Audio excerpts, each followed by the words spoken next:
వనపర్తి జిల్లాలో కలుషిత ఆహారం తిని విద్యార్థులకు అస్వస్థత చేకూరింది. వనపర్తి జిల్లా కొత్తకోట మండలం బీసీ గర్ల్స్ హాస్టల్కు సంబంధించినటువంటి హాస్టల్లో రాత్రి భోజనం తిన్న తర్వాత సుమారు 40 మంది విద్యార్థినులకు కడుపు నొప్పి, వాంతులతో పాటు విరేచనాలు స్టార్ట్ అయ్యాయి. ఈ పరిస్థితిని గమనించినటువంటి అక్కడ ఉన్నటువంటి స్టాఫ్ సిబ్బంది అంతా కూడా హుటాహుటిన ఆ విద్యార్థులను ప్రభుత్వ ఆసుపత్రికి తరలించారు. వనపర్తి ప్రభుత్వ ఆసుపత్రికి. అక్కడ విద్యార్థులకు సరైన వైద్యం అందిస్తున్నారు వైద్యులు. మొత్తంగా ఈ ఘటన ఒక్కసారిగా తల్లిదండ్రులలో ఆందోళన రేకెత్తించిందని చెప్పవచ్చు.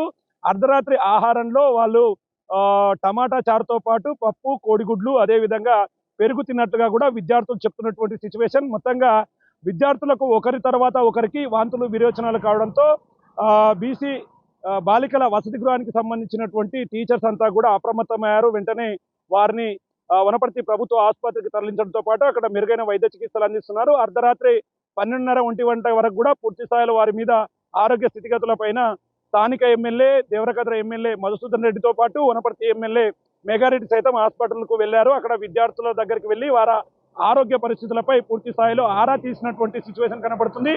దీనికి సంబంధించి విషయం తెలుసుకున్నటువంటి జిల్లా కలెక్టర్ ఆదర్శ సురభి సైతం గవర్నమెంట్ ప్రభుత్వ ఆసుపత్రికి వెళ్లడంతో పాటు అక్కడ విద్యార్థుల ఆరోగ్య పరిస్థితులపై ఆరా తీస్తూ వారికి మెరుగైన వైద్యం అందించేలా కూడా అధికారులను ఆదేశించాడు. ఇక ముఖ్యంగా విద్యార్థులకు సంబంధించి కలుషిత ఆహారం ఏ విధంగా తిన్నారు అనే కోణంలో కూడా అధికారులు వెంటనే విచారణ చేపట్టాలని చెప్పి కూడా జిల్లా కలెక్టర్ ఆదర్శ సురభి ఆదేశాలు జారీ చేయడంతో పాటు ప్రస్తుతం అక్కడికి సంబంధించినటువంటి విద్యార్థుల పూర్తి అప్డేట్ను తెలుసుకుంటారు. ప్రస్తుతానికి 40 మంది విద్యార్థులకు కూడా ఎలాంటి ఇబ్బందులు లేవు, ఆరోగ్య పరిస్థితి నిలకడగా ఉందంటూ కూడా డిఎంహెచ్ఓ చెప్తున్నటువంటి సిచ్యువేషన్ కనపడుతుంది. ఏదేమైనప్పటికీ విద్యార్థులు మధ్యలో ఎక్కడైనా తిన్నటువంటి ఫుడ్, ఫాస్ట్ ఫుడ్ వలన లేదంటే హాస్టల్లో తిన్నటువంటి ఫుడ్ వల్ల ఈ ఫుడ్ పాయిజన్ జరిగిందనే కోణంలో కూడా విచారణ చేపట్టారు. మొత్తంగా దీని మీద కలెక్టర్ ఎంక్వైరీ పూర్తయితే ఎవరైనా దీనికి బాధ్యులు అవుతే మాత్రం వారి మీద కఠినమైన చర్యలు తీసుకునేందుకు కలెక్టర్ సిద్ధమవుతున్నటువంటి సిచ్యువేషన్ వనపర్తి జిల్లాలో కనపడుతుంది. ఇది వనపర్తి జిల్లాలో ఫుడ్ పాయిజన్ కు సంబంధించినటువంటి అప్డేట్. కెమెరా పర్సన్ నగేష్తో శంకర్, బిగ్ టీవీ,